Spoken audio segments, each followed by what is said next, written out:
രാധേശ്യാം കുചേല വൃത്തമാണ് നമ്മളിനി നോക്കാൻ പോകുന്നത്. കൃഷ്ണനും രുക്മിണിയൊക്കെ എത്തിക്കഴിഞ്ഞു. അങ്ങനെ നമ്മളും ദ്വാരകയിലേക്ക് എത്തിയിരിക്കുകയാണ്. കുചേലൻ അവിടെ നിന്ന് പുറപ്പെട്ടിട്ടേ ഉള്ളൂ. നമുക്ക് നോക്കാം. ദശകം 87.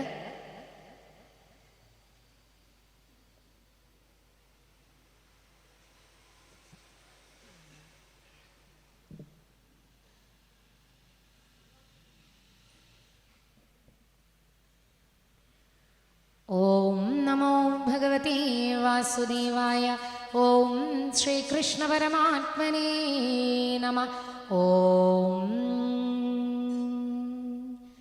കുചേലനാമ ഭവദസ്സദിത്യതാം ഗദസ്സ സന്ദീപനി മന്ദിരേ ദ്വിജ ത്വദേകരാഗേണ ധനാദിനിസ്പൃഹോ ദിനാനി നിന്യേ പ്രശമീ ഗൃഹാശ്രമേ. സമാനശീലാഭിതദീയവല്ലഭ തഥൈവ नो चित्तजयं समेयुषि कदाचिदूजे बदवृद्धिलब्धये रमापदि किं न सखा निषेव्यते.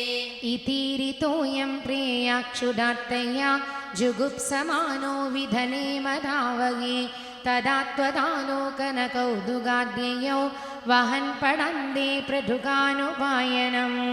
यतोऽयमाश्चर्यमयीं भवत्पुरीं गृहेषु शैव्याभवनं समेयिवान् प्रविश्य वैकुण्ठमिवापनिर्वृतिं तवादिसम्भावनया दुःखिं पुनः. प्रपूचितं तं प्रिया च वीक्षितं करे गृहीत्वा कथय पुराकृतं यदिन्दनार्थं गुरुदारचोदितै अपर्तुवशं तदमर्षिकानने. സർവത്ര ഗോവിന്ദനാമ സങ്കീർത്തനം. ഗോവിന്ദ ഗോവിന്ദ. കുചേലവൃത്തമാണ്.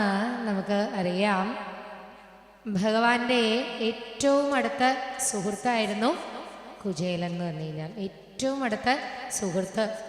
ആ സാന്ദീപനി മഹർഷിയുടെ ഗുരുകുലത്തിൽ ഭഗവാനോടൊപ്പം ഉണ്ടായിരുന്ന കൂട്ടുകാരൻ, ഏറ്റവും അടുത്ത കൂട്ടുകാരനായിരുന്നു. സുധാമാവെന്നാണ് ശരിക്ക് പേര്. കുചേലൻ എന്ന് പറയാൻ കാരണം ചേലയെക്കുറിച്ച് ഒരു ബോധമില്ലാത്ത ആളാണ് കുചേലൻ. ചേല എന്ന് പറഞ്ഞു കഴിഞ്ഞാൽ നമ്മുടെ ശരീരം തന്നെയാണ് നമ്മുടെ ചേല എന്ന് പറഞ്ഞു കഴിഞ്ഞാൽ. ശരീരബോധമൊക്കെ വിട്ട ആള് എന്ന് വെച്ചാൽ ഈശ്വരനെ ഭജിച്ചുകൊണ്ട് ആ ഈശ്വരബോധത്തിൽ ലയിച്ച് ജീവിക്കുന്ന ആള്. ഭഗവാൻ ആ ഗുരുകുല വിദ്യാഭ്യാസമൊക്കെ കഴിഞ്ഞതിന് ശേഷം ഈ കുചേലനെ കണ്ടിട്ടേയില്ല. ഭഗവാന്റേതായ രീതിയിൽ തിരക്കായി. കുചേലൻ്റെതായ രീതിയിൽ കുചേലനാടെ കുടുംബമൊക്കെ ആയിട്ട് അങ്ങനെ ജീവിക്കുകയാണ്. ഭാര്യയുണ്ട്, മക്കളുണ്ട്. കുചേലൻ്റെ സ്വഭാവം അനുസരിച്ച് കുചേലന് ഭഗവാനോട് പ്രിയത്വം കൂടുതലാണ്. സദാ ഭഗവാനെ ഭജിച്ചുകൊണ്ടിരിക്കുന്ന ആളാണ്. ദാരിദ്ര്യം എന്ന് പറഞ്ഞാൽ അങ്ങേയറ്റം ദാരിദ്ര്യമാണ്. പക്ഷേ കുചേലനെ സംബന്ധിച്ചിടത്തോളം ഈ ദാരിദ്ര്യ ദുഃഖമൊന്നും കുചേലനൊരു ബാധകമായിരുന്നില്ല. കാരണം ഭഗവാനെക്കുറിച്ച് മാത്രമേ കുചേലന് ചിന്തയുള്ളൂ. അതുകൊണ്ട് തന്നെ കുചേലന് യാതൊരു വിധത്തിലും ഒരു ദുഃഖവും ഉണ്ടായിരുന്നില്ല. പക്ഷേ ഈ ദാരിദ്ര്യ ദുഃഖം ഏറ്റവും കൂടുതൽ ബാധിച്ചിരുന്നത് ആരെയാണ്? അമ്മയാണ് ബാധിച്ചിരുന്നത്. കുചേല പത്നിയെയാണ് ബാധിച്ചിരുന്നത്. സമയാസമയത്ത് കുട്ടികൾക്ക് ഭക്ഷണം കൊടുക്കാനില്ലാതെയൊക്കെ വരുമ്പോൾ ആ അമ്മയാണ് അതിയായി ദുഃഖിച്ചിരുന്നത് എന്ന് പറഞ്ഞു കഴിഞ്ഞാൽ. അമ്മയ്ക്ക് സങ്കടം സഹിക്കുകയായിരുന്നു. കാരണം ആ സമയാസമയത്ത് കുട്ടികൾക്ക് എന്ത് കൊടുക്കും? ഈ കുചേലൻ ഭിക്ഷ എടുത്തു വന്ന് ആ കിട്ടുന്നതാണ് അന്നന്നത്തെ കാര്യങ്ങൾ ഇങ്ങനെ കഴിച്ചു പോയിക്കൊണ്ടിരുന്നത്. ഒരു ദിവസം ഭിക്ഷയെടുക്കാൻ പോയി ഒന്നും കിട്ടിയില്ല എന്നുണ്ടെങ്കിൽ അന്നത്തെ കാര്യമാകെ കഷ്ടത്തിലാവുകയും ചെയ്യും. അങ്ങനെ ആകെ വിഷമിച്ച് വളരെ ബുദ്ധിമുട്ടിയാണ് കാര്യങ്ങൾ കടന്നു പോയിക്കൊണ്ടിരുന്നത്. അതുകൊണ്ട് തന്നെ ആ അമ്മയ്ക്ക് അതിയായ വിഷമം ഉണ്ടായിരുന്നു. സുശീല എന്നാണ് കുചേല പത്നിയുടെ പേര് പറഞ്ഞു കഴിഞ്ഞാൽ. സുശീല എന്നാണ് കുചേല പത്നിയുടെ പേര്. അപ്പോൾ ഈ ദാരിദ്ര്യം കൊണ്ട് ദുഃഖിച്ച് വിഷമിച്ച് സഹി കെട്ടപ്പോൾ ഈ കുചേല പത്നി ഒരിക്കൽ കുചേലനോട് പറയുകയാണത്രേ, ആ ഭഗവാൻ അങ്ങയുടെ ഏറ്റവും അടുത്ത സുഹൃത്തല്ലേ, അങ്ങയുടെ ബാല്യകാല സുഹൃത്തല്ലേ ഭഗവാൻ, ആ ഭഗവാനെ ഒന്ന് പോയി കണ്ടുകൂടെ? ആ ഭഗവാനെ കണ്ടാ നമ്മളുടെ ഈ ദുഃഖങ്ങളൊക്കെ ഒന്ന് മാറി നമുക്ക് രക്ഷപ്പെടാൻ സാധിക്കില്ലേ എന്ന് പറയുകയാണ്. അങ്ങനെ പലവട്ടം ഈ ഭാര്യ കുചേലനെ ഓർമ്മിപ്പിക്കൂ, ഇത്രയൊന്നും ഭഗവാനെ ചെന്ന് കാണൂ, നമ്മുടെ ഈ ദുഃഖങ്ങളെക്കുറിച്ചൊക്കെ ഒന്ന് പറയൂ, അപ്പോൾ നമുക്കൊരു ആശ്വാസം ഉണ്ടാവും. നിങ്ങളുടെ കൂട്ടുകാരൻ വിചാരിച്ചാൽ, കൂട്ടുകാരനിപ്പോൾ ദ്വാരകാപതിയാണ്, ആ ദ്വാരകയുടെ രാജാവാണ്, ആ രാജാവ് വിചാരിച്ചാൽ നമ്മുടെ ദുഃഖങ്ങളൊക്കെ തീർത്തു തരാൻ സാധിക്കില്ലേ എന്നൊക്കെ അങ്ങനെ പറഞ്ഞ് ഒരു ദിവസം കുചേലനും തോന്നുകയാണത്രേ, ശരിയാണ് ഭാര്യ പറയുന്നത്, തീർച്ചയായിട്ടും ഭഗവാനെ ഒന്ന് ചെന്ന് കാണാം, അതോടുകൂടിയിട്ട് തന്നെ ആ ദുഃഖങ്ങൾ, ദാരിദ്ര്യ ദുഃഖമൊക്കെ മാറ്റിയെടുക്കാനും സാധിക്കും എന്നൊക്കെ വിചാരിച്ചു. ശ്രേഷ്ഠയായിരുന്നു കുചേലപത്നിയും. കുചേലൻ ഈശ്വരനെ ഉപാസിക്കുമ്പോൾ ആ ഈശ്വര ഉപാസനയ്ക്ക് വേണ്ട എല്ലാവിധ സഹായവും ചെയ്തു കൊടുത്തിരുന്നത് കുചേലപത്നി തന്നെയാണ്. പറയുന്നുണ്ട്, സമാനശീലാഭിതീയവല്ലഭ, സമാനശീലയായിരുന്നു. കുചേലിനെ പോലെ തന്നെ ഈശ്വരവിശ്വാസിയായിരുന്നു. ആ കുചേലിന് ഈശ്വര ഉപാസന ചെയ്യാനുള്ള എല്ലാ സൗകര്യങ്ങളും ചെയ്തു കൊടുത്തിരുന്നു. സ്വതേ ശാന്തശീലയുമായിരുന്നു. പക്ഷേ കുചേലൻ്റെ അത്ര മനസ്സിന് ജയം വന്നിട്ടില്ല. അതുകൊണ്ട് തന്നെ ആ ദാരിദ്ര്യ ദുഃഖം അമ്മയെ ബാധിച്ചു. അതുകൊണ്ടാണ് അമ്മ കുചേലനോട് പറഞ്ഞത്, എങ്ങനെയെങ്കിലും പോയി ഒന്ന് ഭഗവാനെ കണ്ടിട്ട് വരൂ. അപ്പോൾ ഭഗവാനെ കാണാൻ പോകുമ്പോൾ വെറും കൈയോടെ പോകാൻ പറ്റില്ല അല്ലേ, എന്തെങ്കിലും ഒന്ന് സമ്മാനമായിട്ട് കൊണ്ടുപോകണം. സാധാരണ പറയും, കൊച്ചു കുട്ടികളെ കാണാൻ പോകുമ്പോൾ, പ്രായമുള്ളവരെ കാണാൻ പോകുമ്പോൾ, രോഗികളെ കാണാൻ പോകുമ്പോൾ, രാജാവിനെ കാണാൻ പോകുമ്പോഴൊന്നും വെറും കൈയോട് കൂടിയിട്ട് പോകാൻ പാടില്ല എന്നാണ് ശാസ്ത്രം. അപ്പോൾ എന്തെങ്കിലും ഒന്ന് കൊണ്ട് കൊടുക്കണം. എന്ത് കൊണ്ട് കൊടുക്കുമെന്ന് വിചാരിച്ചു അത്രേ. അപ്പോൾ ഒരു ദിവസം ആ ഭിക്ഷ അരിച്ചു കഴിഞ്ഞപ്പോൾ കുറച്ച് നെല്ല് കിട്ടി. കുചേലപത്നി എന്ത് ചെയ്തു, ആ നെല്ല് ഇടിച്ച് അവലാക്കി ആ അവല് ഒരു കിഴി കെട്ടി കുചേലൻ്റെ അടുത്ത് കൊടുത്തു വിട്ടു. അങ്ങനെ കുചേലനെ പറഞ്ഞു വിടുകയാണ് കുചേലപത്നി. കുചേലൻ ഇങ്ങനെ ഭഗവാനെക്കുറിച്ച് ആലോചിച്ച് പഴയ കാര്യങ്ങളൊക്കെ ഓർക്കുകയാണ്. പണ്ട് ഞങ്ങൾ എന്തെന്തൊക്കെ ഒരുമിച്ച് കൂടി ചെയ്തിട്ടുണ്ട്. ആ ഗുരുകുലത്തിൽ രസമായിരുന്നു ഭഗവാനോടൊപ്പം ഗുരുകുലത്തിലെ താമസം എന്ന് പറഞ്ഞു കഴിഞ്ഞാൽ.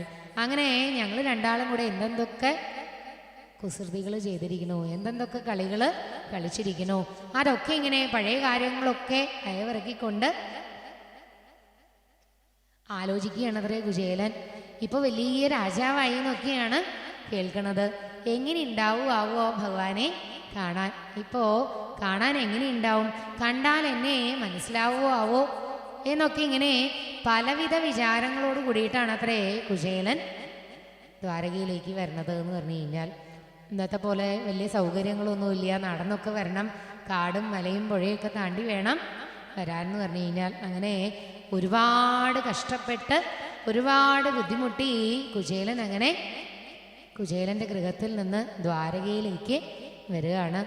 ആ ദ്വാരകയിലെത്തി ദ്വാരകയുടെ മുറ്റത്ത് വന്നു. ഭഗവാനാണെങ്കിലോ അവിടെ രുക്മിണീ ദേവിയോടും തൻ്റെ പത്നിമാരോടും കൂടി രസമായി കളികളിലൊക്കെ ഏർപ്പെട്ടുകൊണ്ട് ഇരിക്കുകയാണ്. അങ്ങോട്ടും ഇങ്ങോട്ടും ആ ഭാര്യമാരോട് വിശേഷങ്ങളൊക്കെ പറയുന്നുണ്ട്, രുക്മിണീ ദേവിയോട് വിശേഷം പറയുന്നുണ്ട്. പക്ഷെ ഇടയ്ക്കിടയ്ക്ക് ഭഗവാൻ നോക്കൂത്രേ. കാരണം ഭഗവാൻ അറിയാം കുചേലൻ തന്നെ കാണാൻ അവിടെ നിന്ന് പുറപ്പെട്ടിട്ടുണ്ട് എന്ന്. ആ പെട്ടെന്ന് സംസാരിച്ചുകൊണ്ടിരിക്കുന്നതിൻ്റെ ഇടയിൽ ആ ഭഗവാൻ ഓടിപ്പോവുകയാണത്രേ. അപ്പോൾ രുക്മിണിയും അതിശയപ്പെടുകയാണത്രേ, എവിടേക്കാണ് ഈ ഭഗവാൻ ഇത്ര സ്പീഡിൽ ഓടുന്നത്? ഒന്നും പറയാതെ എഴുന്നേറ്റ് ഓടിയത് എന്താണെന്ന് വിചാരിക്കുകയാണ്. അപ്പോൾ രുക്മിണീ ദേവിയും പിന്നാലെ പോയി നോക്കുകയാണ്. അപ്പം എന്താണ്, ഒരു ബ്രാഹ്മണൻ, ആകെ അവശനായിട്ടുള്ളൊരു ബ്രാഹ്മണൻ, ഈ ഭഗവാൻ നേരെ ഓടിച്ചെന്ന് ആ ബ്രാഹ്മണനെ കെട്ടിപ്പിടിച്ച് കൂട്ടിക്കൊണ്ടുവരുന്നതാണ് രുക്മിണീ ദേവി കാണുന്നത്. രുക്മിണീ ദേവിയും വിചാരിക്കുകയാണത്രേ, ഇതാരാണാവോ? പതിവില്ലാതെ ഭഗവാൻ ഇതാരെയാണ് ഈ കൂട്ടിയിട്ട് വരുന്നത് എന്ന് രുക്മിണീ ദേവിയും വിചാരിക്കുകയാണത്രേ. അപ്പോൾ അവിടെ വന്നു ഭഗവാൻ താൻ ഇരുന്നിരുന്ന സ്ഥലത്തേക്ക് എത്തി. രുക്മിണീ ദേവി വേഗം ആ കുചേലൻ്റെ നിന്ന് ആരാണെന്നൊന്നും മനസ്സിലായില്ലെങ്കിലും ഒരു കാര്യം ഉറപ്പായി, ഭഗവാൻ ഏറ്റവും പ്രിയപ്പെട്ട ആരോ ആണെന്ന് മനസ്സിലായി.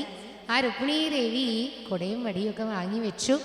ഭഗവാൻ ആ കുചേലനെ രുക്മിണീ ദേവിയുടെ തൽപ്പത്തിൽ രുക്മിണീ ദേവി ഇരുന്ന ദിക്കിൽ ഇരുത്തി. അതിഥിയാണ്. ആ അതിഥിയെ വേണ്ട രീതിയിൽ ആചാരപൂർവം സ്വീകരിക്കുകയാണ്. അതിഥിയുടെ പാദപൂജ ചെയ്യുകയാണ് ഭഗവാൻ. സന്തോഷമായി കുചേലനെ കണ്ടപ്പോൾ ഭഗവാൻ രുക്മിണീ ദേവിയോട് പറഞ്ഞു, പാദപൂജയ്ക്ക് ആവശ്യമുള്ള വസ്തുക്കളൊക്കെ കൊണ്ടുവരൂ. രുക്മിണീ ദേവി അതിനനുസരിച്ച് പാദപൂജയ്ക്ക് വേണ്ടതൊക്കെ കൊണ്ടു കൊടുത്തു. രുക്മിണീ ദേവി ആ തളിക എടുത്ത് വെച്ചു. ഭഗവാൻ കുചേലൻ്റെ പാദങ്ങളെടുത്ത് തളികയിലേക്ക് വെച്ചു. കുചേലൻ കൂട്ടാക്കുന്നില്ല. ഭഗവാൻ കാല് പിടിക്കാൻ വന്നപ്പോൾ കുചേലന് സങ്കടമാവുകയാണ്. കുചേലൻ അവിടെ പ്രാർത്ഥിച്ചുകൊണ്ടിരിക്കുകയാണ്. ഭഗവാൻ പാദപൂജ ചെയ്യുകയാണ്. കുചേലനുണ്ടായ ആനന്ദം, സന്തോഷം എന്താണെന്ന് പറഞ്ഞറിയിക്കാൻ വയ്യ. കുചേലൻ അവിടെ കൈകൂപ്പി പ്രാർത്ഥിച്ചുകൊണ്ടിരിക്കുകയാണ്. ഭഗവാൻ ആ രുക്മിണീ ദേവി പാദത്തിൽ വെള്ളം ഒഴിച്ചു കൊടുത്തു. ഭഗവാൻ പാദം കഴിയിച്ചു കൊടുത്തു. പാദം തുടച്ചു കൊടുത്തു. ആ ചന്ദനം തൊട്ടു, കുങ്കുമം തൊട്ടു. കുറച്ച് പൂക്കളെടുത്ത് ഭഗവാൻ ആ കുചേലൻ്റെ പാദത്തിലേക്ക് സമർപ്പിച്ചു. ആ പൂക്കളെടുത്ത് പാദത്തിലേക്ക് സമർപ്പിച്ചു. എന്നിട്ട് ഭഗവാൻ ആ പാദതീർത്ഥം കയ്യിലെടുത്ത് തൻ്റെ ശിരസ്സിൽ തളിക്കുകയാണ്. ആ പാദതീർത്ഥം, ആ തളികയിലുള്ള പാദതീർത്ഥം അങ്ങനെ എടുത്ത് തൻ്റെ ശിരസ്സിൽ തെളിച്ചു. കുറച്ച് രുക്മിണിക്കും തളിച്ചു കൊടുത്തു. കുറച്ച് അവിടെ ചുറ്റും നിന്നിരുന്ന് എല്ലാവർക്കുമായിട്ട് കുറച്ച് ആ പാദതീർത്ഥം തളിച്ചു കൊടുത്തു. പറഞ്ഞിരുന്നുല്ലേ, ഭക്തദാസനാണ് താൻ പറഞ്ഞിരുന്നു. ആ ഭക്തൻ്റെ പാദം കഴുകിച്ച തീർത്ഥം തൻ്റെ ശിരസ്സിൽ സ്വീകരിച്ചു. അതിനുശേഷം ഭഗവാൻ ആ കുചേലൻ്റെ അടുത്തിരുന്നു. കുചേലനോട് വിശേഷങ്ങൾ മുഴുവനും ചോദിക്കുകയാണ്. എത്ര നാളായി കണ്ടിട്ട്, എവിടെയായിരുന്നു ഇത്ര കാലം, എന്തൊക്കെയുണ്ട് വിശേഷം, വീട്ടിൽ ആരൊക്കെയുണ്ട് എന്നൊക്കെ വിശേഷങ്ങൾ മുഴുവനും ചോദിക്കുകയാണ് കുചേലനൊന്നും പറയാൻ പറ്റുന്നില്ല അത്രേ. എന്തൊക്കെയാണെന്ന് പറയണമെന്നൊക്കെയുണ്ട്. ഭഗവാനെ കണ്ടതിൻ്റെ ആനന്ദം. ഭഗവാനോട് എന്താണ് പറയേണ്ടതെന്ന് അറിയില്ല. ഭഗവാനാണെങ്കിൽ ഇങ്ങനെ ഓരോന്നോരോന്ന് ചോദിച്ച് മനസ്സിലാക്കുകയാണ്. ഇപ്പൊ രുക്മിണീ ദേവിക്ക് ഇപ്പോഴും അതിശയം മാറിയിട്ടില്ല. രുക്മിണീ ദേവി വിചാരിക്കുകയാണ്, ഇത് ആരാണാവോ. അപ്പോൾ ഭഗവാൻ രുക്മിണീ ദേവിയോട് പറഞ്ഞു കൊടുക്കുകയാണ്, ഇത് എൻ്റെ ഏറ്റവും അടുത്ത സുഹൃത്താണ്. എൻ്റെ കൂടെ ഗുരുകുലത്തിൽ എന്നോടൊപ്പം, സാന്ദീപനി മഹർഷിയുടെ ഗുരുകുലത്തിൽ എന്നോടൊപ്പം ഉണ്ടായിരുന്ന എൻ്റെ ഏറ്റവും അടുത്ത സുഹൃത്ത്. എന്തെന്തൊക്കെ ലീലകൾ ഞങ്ങൾ ചെയ്തിട്ടുണ്ടെന്നറിയോ. എത്ര രസമായിരുന്നു, എത്ര കളികൾ ഞങ്ങൾ ഒരുമിച്ച് കളിച്ചിരിക്കുന്നു എന്നൊക്കെ ആ രുക്മിണീ ദേവിയോട് പറഞ്ഞു കൊടുത്തു. അപ്പോഴാണ് രുക്മിണീ ദേവിക്ക് കാര്യം പിടികിട്ടിയത്. അപ്പോൾ രുക്മിണീ ദേവിയെ സന്തോഷത്തോടു കൂടിയിട്ട് രുക്മിണീ ദേവി നോക്കുമ്പം ആകെ വേർത്ത് അലഞ്ഞാണ് വന്നിരിക്കുന്നത്. അപ്പോൾ രുക്മിണീ ദേവി ആ വിശറിയെടുത്ത് കുചേലന് വീശിക്കൊടുക്കുകയാണ് നല്ലോണം. അങ്ങനെ ആ പല കഥകൾ പറഞ്ഞു കൊടുക്കുന്നതിൻ്റെ കൂട്ടത്തിൽ ഭഗവാൻ ഓർമ്മിപ്പിക്കുകയാണ് അത്രേ, കുചേലനെ ഓർമ്മിപ്പിക്കുകയാണ്.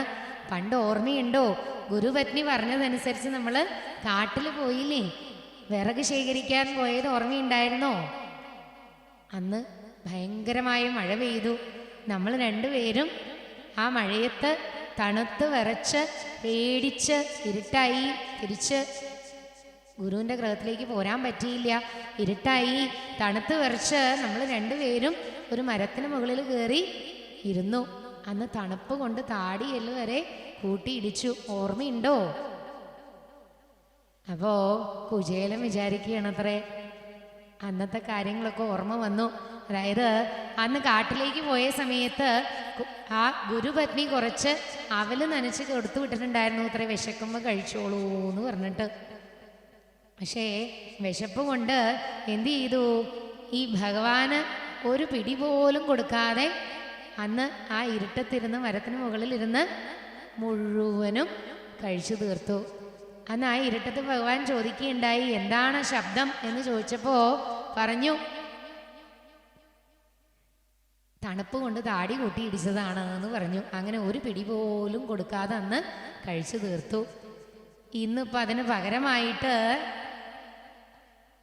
അന്നേ ഭഗവാൻ ഓർത്തു വെച്ചിട്ടുണ്ട് അത്രേ, ഇത് ഞാൻ എന്തെങ്കിലും തിരിച്ച് വാങ്ങും. നമ്മളിങ്ങനെ കൊടുക്കാതെ സൂക്ഷിച്ചു വെക്കണതൊക്കെ എന്നെങ്കിലും ഏതെങ്കിലും തരത്തിൽ ഭഗവാൻ തിരിച്ച് വാങ്ങും. അപ്പോൾ കുചേലനോട് ചോദിക്കുകയാണത്രേ, ജ്യേഷ്ഠത്തി എനിക്കൊന്നും തന്നു വിട്ടിട്ടില്ലേ അല്ലേ? കുചേലപത്നി എനിക്കൊന്നും തന്നു വിട്ടിട്ടില്ലേ എന്ന് ചോദിച്ചു. അപ്പോൾ കുചേലന് ഭഗവാന്റെ ഈ സൗകര്യങ്ങളൊക്കെ കണ്ടപ്പോൾ കുചേലനൊരു നാണക്കേട്. കല്ലും നെല്ലും ഒക്കെ ഉള്ള ഈ അവൽ എങ്ങനെയാണ് ഭഗവാന് കൊടുക്കുക? ഇത്രയും വലിയ ദ്വാരകാധിപതിയായിട്ടുള്ള ഈ ഭഗവാൻ എങ്ങനെയാണ് ഈ കല്ലും നെല്ലും ഒക്കെ നിറഞ്ഞ് അവൽ കൊടുക്കുക എന്ന് വിചാരിച്ചു അത്രേ. അപ്പോൾ ഒന്നും മിണ്ടാതെ ആ അവൽക്കിഴി ഭഗവാൻ കാണാതെ ഒളിപ്പിച്ചു പിടിച്ചു അത്രേ അവൽക്കിഴി. പക്ഷേ ഭഗവാന്റെ അടുത്ത് നിന്ന് നമുക്ക് എന്തെങ്കിലും ഒളിപ്പിച്ചു വെക്കാൻ സാധിക്കുമോ? ഭഗവാൻ ഇതൊക്കെ കണ്ടുപിടിച്ചു. അങ്ങനെ ഒളിപ്പിച്ചു വെച്ചിരിക്കുന്ന ആ അവൽക്കിഴി ഭഗവാൻ കണ്ടു. ഭഗവാൻ പതുക്കെ ആ അവൽക്കിഴി തട്ടിപ്പറിച്ച് വാങ്ങുകയാണ്. ഇതെന്താണ് കിഴി കെട്ടി കൊണ്ടുവന്നിരിക്കുന്നത്? എനിക്കുള്ള വല്ല സമ്മാനമാണോ എന്ന് ചോദിച്ചുകൊണ്ട് തട്ടിപ്പറിച്ച് വാങ്ങിച്ചു. കുചേലനാണെങ്കിൽ കൊടുക്കാൻ മടിയുണ്ട്. കുചേലൻ തിരിച്ചിങ്ങോട്ട് വലിക്കണോ, ഭഗവാൻ അങ്ങോട്ട് വലിക്കണോ? അവസാനം കുചേലൻ്റെ കയ്യിൽ നിന്ന് തട്ടിപ്പറിച്ച് ആ അവൽ കിഴി ഭഗവാൻ കയ്യിലെടുത്തു. 2 പിടി അവല് ഭഗവാൻ എടുത്ത് വായിലേക്കിട്ടു. 3-ാമത്തെ പിടി അവലെടുക്കുമ്പോഴേക്കും രുക്മിണീ ദേവി ഭഗവാന്റെ കയ്യിൽ പിടിച്ചോളണം, അല്ലെങ്കിൽ രുക്മിണീ ദേവിക്ക് കുചേലൻ്റെ ദാസിയായിട്ട് പോകേണ്ടി വരും അവിടേക്ക് അല്ലേ? അപ്പോൾ 2 പിടി അവലെടുത്ത് ഭഗവാൻ വായിലിട്ടു. 3-ാമത്തെ പിടിയെടുത്ത് വായിലിടാൻ പോകുമ്പോഴേക്കും രുക്മിണീ ദേവി ഭഗവാന്റെ കയ്യിൽ കടന്നു പിടിച്ചു. ഒരു നോട്ടം നോക്കി രുക്മിണീ ദേവി. ഭഗവാന് കാര്യം മനസ്സിലായി. വേഗം തന്നെ ആ അവൽപ്പൊതി രുക്മിണീ ദേവിയെ ഏൽപ്പിച്ചു ഭഗവാൻ. എല്ലാവർക്കും കൊടുത്തോളാൻ പറഞ്ഞുകൊണ്ട് രുക്മിണീ ദേവിയെ അവൽപ്പൊതി ഏൽപ്പിച്ചു. രുക്മിണീ ദേവി ആ അവൽപ്പൊതി ത്രബാജുഷോസ്മാൽ പ്രതുകമ്പലാദദ പ്രഗൃഹ്യ മുഷ്ടൗ സഹൃദാശിരേ ത്വയാ കൃതം നന്വയദേതി സംഭ്രമാത് രമാ കിലോ വേത്യ കരം രുരോധരേ. ത്രബാജുഷോസ്മാൽ പ്രതുകമ്പലാദദ പ്രഗൃഹ്യ മുഷ്ടൗ സഹൃദാശിരേ ത്വയാ കൃതം നന്വയദേതി സംഭ്രമാത് രമാ കിലോ വേത്യ കരം രുരോധരേ. ത്രബാജുഷോസ്മാൽ പ്രതുകമ്പലാദദ പ്രഗൃഹ്യ മുഷ്ടൗ സഹൃദാശിരേ ത്വയാ കൃതം നന്വയദേതി സംഭ്രമാത് രമാ കിലോ വേത്യ കരം രുരോധരേ. നാരായണ നാരായണ നാരായണ നാരായണ നാരായണ രാധാ ഗോവിന്ദ. നാരായണ നാരായണ നാരായണ നാരായണ നാരായണ നാരായണ രാധാ ഗോവിന്ദ. നാരായണ നാരായണ നാരായണ നാരായണ നാരായണ നാരായണ രാധാ ഗോവിന്ദ. നാരായണ നാരായണ നാരായണ നാരായണ നാരായണ നാരായണ രാധാ ഗോവിന്ദ. ആഴിമകളുമൊരുമിച്ചൊരു കട്ടിന്മേലന്നേര 7-ാം മാളിക മുകളിൽ ഇരുന്നരുളും 7-2 തമ്പുരാനിത്രയും താഴത്തിന്റെ വയസ്യനെ ദൂരത്തു കണ്ടു. തരൈതൈ നാരായണ നാരായണ നാരായണ നാരായണ നാരായണ നാരായണ രാധാ ഗോവിന്ദ. കണ്ടാലെത്ര കഷ്ടമെത്രയും മുഷിഞ്ഞ ജീർണവസ്ത്രം കൊണ്ടു തച്ചുടുത്തിട്ടുത്തരീയവുമിട്ടു. മുണ്ടിൽ പൊതിയും മുഖ്യമായ പുസ്തകവും രണ്ടും കൂടെ കക്ഷത്തിങ്കലിടുക്കിക്കൊണ്ട് തരൈതൈ നാരായണ നാരായണ നാരായണ നാരായണ നാരായണ നാരായണ രാധാ ഗോവിന്ദ. ഭദ്രമായ ഭസ്മവും ധരിച്ചു നമസ്കാര കീണ മുദ്രയും മുഖര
വന്നിച്ചു നിന്നോ തരേരേ നാരായണ നാരായണ നാരായണ നാരായണ നാരായണ നാരായണ രാധാ ഗോവിന്ദ വാരാവാര കൽപ്പപരിവാരത്തോടുകൂടി ഭക്തപാരായണനായ നാരായണനാശ്ചര്യം പാരാതെ ചെന്നിരീരേറ്റു കുചേലനെ ദീനനയ പാരവശ്യമേവ മറ്റൊരീശ്വരനുണ്ടോ തരേരേ നാരായണ നാരായണ നാരായണ നാരായണ നാരായണ നാരായണ രാധാ ഗോവിന്ദ മാരത്തെ വീയപ്പൂവെള്ളം കൊണ്ടു നാറും സതിക്കേനെ മാരത്തുണ്മയോടു ചേർത്തു കാടം പൂണന്നു കൂറുമൂലം തൃക്കൈ കൊണ്ടു കൈപിടിച്ചു കൊണ്ടു വരി കയറിക്കൊണ്ടു ലക്ഷ്മി കൽപ്പത്തിന്മേലിരുത്തി തരേരേ നാരായണ നാരായണ നാരായണ നാരായണ നാരായണ നാരായണ രാധാ ഗോവിന്ദ പള്ളിപ്പാണികളെ കൊണ്ടു പാദം കഴുകിച്ചു വരൻ കള്ളൊഴിഞ്ഞു ഭഗവതി വെള്ളമൊഴിച്ചു തുള്ളിയും പാഴിപ്പോകാതെ പാത്രങ്ങളിലേറ്റു തീർത്ത ഉള്ളതു കൊണ്ടു തനിക്കും ആർക്കും തളിച്ചു തരേരേ നാരായണ നാരായണ നാരായണ നാരായണ നാരായണ നാരായണ രാധാ ഗോവിന്ദ നന്ദനും വസുദേവർക്കും യശോദയ്ക്കും ദേവകിക്കും നന്ദനനം മുകുന്ദൻ ഭക്തനെ താനേ ചന്ദനവും പൂയിപ്പിച്ചു പൂജിച്ചു പോലിത്ത ഹരിചന്ദനയവ കുസുമ ദീപാദി കൊണ്ടു തരേരേ നാരായണ നാരായണ നാരായണ നാരായണ നാരായണ നാരായണ രാധാ ഗോവിന്ദ കർത്തൃഭാവമറിഞ്ഞിട്ടു ലക്ഷ്മി ഭഗവതി താൻ ഭദ്രമായ താലവൃന്ദം എടുത്തു ചെമ്മേ ഭക്തനാമതിരി യദ്വശ്രമം കളയുവാൻ ആസുഭദ്രനോടു കൂടി നിന്നു വീശി തുടങ്ങി തരേരേ നാരായണ നാരായണ നാരായണ നാരായണ നാരായണ നാരായണ രാധാ ഗോവിന്ദ നാരായണ നാരായണ നാരായണ നാരായണ നാരായണ നാരായണ രാധാ ഗോവിന്ദ നാരായണ നാരായണ നാരായണ നാരായണ നാരായണ നാരായണ രാധാ ഗോവിന്ദ നാരായണ നാരായണ നാരായണ നാരായണ നാരായണ നാരായണ രാധാ ഗോവിന്ദ രാധാ ഗോവിന്ദ രാധാ ഗോവിന്ദ രാധാ ഗോവിന്ദ രാധാ ഗോവിന്ദ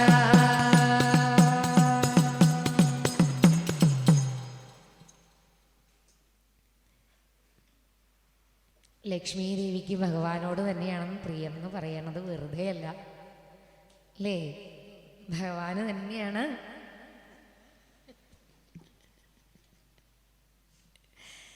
അങ്ങനെ വിശേഷങ്ങളൊക്കെ പറഞ്ഞു ഒരു ദിവസം മുഴുവനും ഭഗവാനോടൊപ്പം കുചേലൻ കഴിച്ചു കൂട്ടി നല്ല വസ്ത്രങ്ങളൊക്കെ കൊടുത്തു നല്ല ഭക്ഷണമൊക്കെ കൊടുത്തു ഭഗവാൻ തൻ്റെ പട്ടുമെത്തയൊക്കെ കൊടുത്തു കുചേലനെ അങ്ങനെ സന്തോഷത്തോടു കൂടിയിട്ട് ഒരു ദിവസം മുഴുവനും കുചേലനോടൊപ്പം കഴിച്ചു കൂട്ടി വിശേഷങ്ങളൊക്കെ പറഞ്ഞും കുചേലനെ സേവിച്ചും സന്തോഷമായിത്രേ കുചേലന് പിറ്റേ ദിവസമായപ്പോൾ കുചേലനെ പതിവ് പോലെ തിരിച്ച് കുചേലൻ്റെ ഗൃഹത്തിലേക്ക് പറഞ്ഞയക്കുകയും ചെയ്യുകയാണ്.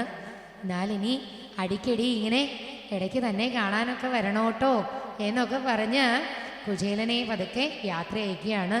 രുക്മിണീ ദേവി ആ കൊടയും വടിയൊക്കെ എടുത്ത് കുചേലന് കൊടുത്തു. ഭഗവാനും രുക്മിണീ ദേവിയും കൂടി കുചേലനെ തിരിച്ച് യാത്രയാക്കുകയാണ്. എവിടെ നിന്നാണോ കൂട്ടിയിട്ട് വന്നത് അവിടെ വരെ ഭഗവാനും രുക്മിണീ ദേവിയും കൂടെ ചെന്ന് അവിടെ നിന്ന് ഭഗവാൻ യാത്ര അയച്ചു. കുചേലൻ യാത്രയൊക്കെ പറഞ്ഞ് സന്തോഷത്തോടു കൂടിയിട്ട് പോയി. ഭഗവാനും രുക്മിണീ ദേവിയും അവിടെ അനുഗ്രഹിച്ചുകൊണ്ട് നിന്നു. കുചേലൻ പോകുമ്പം തിരിഞ്ഞു തിരിഞ്ഞു നോക്കിയിട്ടാണത്രേ പോകുന്നത്. ഭഗവാനെ കണ്ട് ഭഗവാനെ എത്ര കണ്ടിട്ടും മതി വന്നില്ല. കുചേലനാണെങ്കിലോ തിരിച്ച് തൻ്റെ ഗ്രഹത്തിലേക്ക് പോവുകയും ചെയ്തു. ഭഗവാനെ കണ്ടതിൻ്റെ സന്തോഷമൊക്കെ ഉണ്ട്. പക്ഷേ പോകുമ്പം കുചേലൻ ഓർക്കുകയാണത്രേ, എന്തിനാണോ ഭാര്യ തന്നെ പറഞ്ഞയച്ചത് അതുമാത്രം ഭഗവാനെ കണ്ടപ്പോൾ എല്ലാം മറന്നുപോയി. നമുക്കാണെങ്കിലും ഉണ്ടാവാറില്ലേ, നമ്മുടെ പ്രാരാബ്ദങ്ങളൊക്കെ ഭഗവാനോട് ചെന്ന് പറയണമെന്ന് വിചാരിച്ച് കഷ്ടപ്പെട്ട് അവിടെ ചെല്ലും. ഗുരുവായൂരപ്പൻ്റെ മുമ്പിൽ ചെല്ലുമ്പോഴോ ഭഗവാനെ ഒന്ന് കാണുമ്പോൾ ഇതൊക്കെ നമ്മൾ മറന്നു പോവുകയും ചെയ്യും. അങ്ങനെ ചോദിക്കാനുള്ളതൊക്കെ മറന്നു പോയില്ലോ എന്ന് വിചാരിക്കുകയാണ് കുചേലൻ. ഇനി അവിടെ ചെല്ലുമ്പോൾ ഭാര്യയോട് എന്ത് പറയുന്നൊക്കെ വിചാരിച്ച് അങ്ങനെ നടന്ന് നടന്ന് നടന്ന് തിരിച്ച് തൻ്റെ ഗൃഹത്തിൻ്റെ അവിടെ എത്തി. അവിടെ നോക്കുമ്പോഴോ ദ്വാരകയിൽ കണ്ട പോലൊരു മണിമാളികയാണ് അത്രേ കാണുന്നത്. അപ്പോൾ കുചേലൻ വിചാരിക്കുകയാണ്, നടന്ന് നടന്ന് ഞാൻ തിരിച്ച് വീണ്ടും ദ്വാരകയിലേക്ക് എത്തിയതാണോ, വഴി തെറ്റിപ്പോയോ എന്ന് വിചാരിച്ചുകൊണ്ട് കുചേലൻ വീണ്ടും തിരിഞ്ഞു നടക്കാൻ പോകുമ്പോഴാണത്രേ കുചേലപത്നി അകത്തു നിന്ന് ഭഗവാനെ വിളിക്കുന്നത് കേൾക്കുന്നത്. പത്നിയെ കണ്ടപ്പോൾ കുചേലൻ അതിശയിച്ചു പോയി ഇത്രേ. അങ്ങോട്ട് പോകുമ്പോൾ കീറിപ്പറഞ്ഞൊരു വസ്ത്രമൊക്കെ ധരിച്ച് വളരെ കഷ്ടമായിട്ട് കണ്ടിട്ട് പോയതാണ്. ഇപ്പം നോക്കുമ്പോൾ ഉണ്ട് അതിസുന്ദരിയായി നല്ലോണം എല്ലാ മണിഹേമഭൂഷിതാം സഖീവരീത നല്ല ഭംഗിയായിട്ട് ഒരുങ്ങി സുന്ദരിയായിട്ട് ഭാര്യയെ കണ്ടപ്പോൾ കുചേലൻ പോലും അത്ഭുതപ്പെട്ടു പോയി. കുചേലൻ വിചാരിക്കുകയാണ് ത്വത് കരുണാം മഹാത്ഭുതാം, ഭഗവാന്റെ കാരുണ്യം മഹാ അത്ഭുതം തന്നെയാണ് ഭഗവാന്റെ കാര്യം. സരത്നശാലാസു വസന്നഭി സ്വയം സമുന്നമദ്ഭക്തിപരോ അമൃതം യയോ. ആ രത്ന എല്ലാവിധത്തിലുള്ള സുഖസൗകര്യങ്ങളൊക്കെ കിട്ടിയെങ്കിലും ഭഗവാനെ മാത്രം കുചേലൻ മറന്നില്ല. പണ്ടുണ്ടായിരുന്നതിനേക്കാൾ കൂടുതൽ എല്ലാ സൗകര്യങ്ങളായപ്പം ഒന്നുകൂടി നന്നായി ഭഗവാനെ ഉപാസിച്ചു. അങ്ങനെ ഭഗവാനെ ഉപാസിച്ച് മോക്ഷപ്രാപ്തി നേടി പോവുകയും ചെയ്തു കുചേലൻ. എത്ര സൗകര്യങ്ങളുണ്ടായിട്ടും ഭഗവാനെ മറന്നില്ല. നമ്മളൊക്കെ ആണെങ്കിൽ കുറച്ച് സൗകര്യങ്ങളൊക്കെ വന്നു കഴിയുമ്പോൾ നാമജപബോധമൊക്കെ അങ്ങോട്ട് മറക്കും. എന്ത് ചെയ്യാനാണ്, നേരം കിട്ടാഞ്ഞിട്ടാണ്, വേണ്ടാന്ന് വിചാരിച്ചിട്ടല്ല, സമയമില്ലാത്തത് കൊണ്ടാണ് എന്ന് പറയുകയും ചെയ്യും. ഇവിടെ എല്ലാ സുഖസൗകര്യങ്ങളും ഭഗവാൻ നമുക്ക് തരുന്നത് കൂടുതൽ നന്നായിട്ട് ഭഗവാനെ ഉപാസിക്കാൻ വേണ്ടിയിട്ടാണെന്നുള്ള ഓർമ്മ നമുക്ക് ഉണ്ടാവണം. അങ്ങനെ വേണ്ട രീതിയിൽ കുചേലനെ അനുഗ്രഹിച്ചു. ഭക്തേഷു ഭക്തേന സമാനിതസ്ത്വയാ പുരിം വസന്നേക നിശാം മഹാസുഖം ബദാപനിദ്യുദ്രവിണം വിനായയോ വിചിത്രരൂപസ്തവ ഖൽവനുഗ്രഹാ. യദി ഹ്യയാജിഷ്യമദാസ്യദച്യുതോ വദാമി ഭാര്യാം കിമിതി വ്രജന്നസൗ ത്യുദുക്തിലീലാസ്മിതമധ്യതി പുനാ ക്രമാദപശ്യന്മണിതി പ്രമാലയം. കിം മാർഗവിഭ്രംശ ഇതി ഭ്രമൻ ക്ഷണം ഗ്രഹം പ്രവിഷ്ട സദദർശവല്ലഭാം സഖീപരീതം മണിഹേമഭൂഷിതാം ബുബോധസത്വത്കരുണ മഹാത്ഭുതാം. സരക്തശാലാസു വസന്നഭി സ്വയം സമുന്നമദ്ഭക്തിഭരോമൃതം യയോ ത്വമേവ മാ പൂരിത ഭക്തവാഞ്ചിതോ മരുത്പുരാധീശ ഹരസ്വമേ ഗദാ. സർവത്ര ഗോവിന്ദനാമ സങ്കീർത്തനം. ഗോവിന്ദ ഗോവിന്ദ.